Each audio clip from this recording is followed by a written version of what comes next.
আসসালামু আলাইকুম বন্ধুরা, আশা করি আপনারা সবাই ভালো আছেন। আপনাদের জন্য আজ আমি নিয়ে এসেছি দারুণ একটা রেসিপিটার নাম হলো শুটকি বোনা। আমরা তো অনেকেই শুটকি ভর্তা অথবা শুটকি দিয়ে বিভিন্ন তরকারি খেয়ে থাকি। কখনোই কি এভাবে শুটকি বোনা খেয়েছেন আপনারা?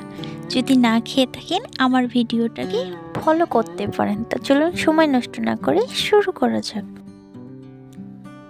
এখানে আমি মোয়া মাছের শুটকিটা নিয়েছি। আপনারা আপনাদের পছন্দ মতো শুটকিটা নিতে পারেন। এরপরে আমি শুটকিগুলো ভালোভাবে ভেজে নেব।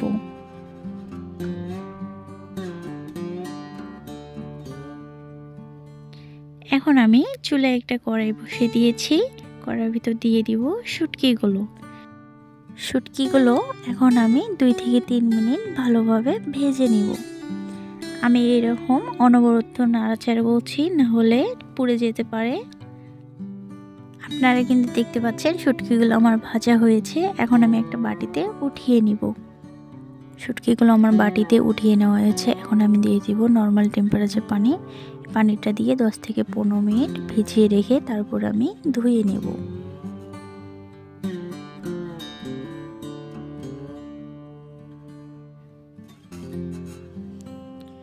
শুটকিগুলো আমি 10 থেকে 15 মিনিট পর ভালোভাবে 2 থেকে 3 বার ধুয়ে নিয়েছি। এখন আমি শুটকিগুলো বেটে নেব। শুটকিগুলো আমি এখন শিলপাটায় দিয়ে দিব। দিয়ে আমি একেবারে মিহিন করে বেটে নিব।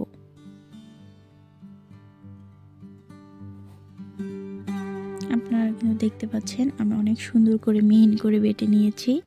আপনাদের ঘরে যদি ব্লেন্ডার থাকে তাহলে আপনারা ব্লেন্ডারে ব্লেন্ড করে নিতে পারেন।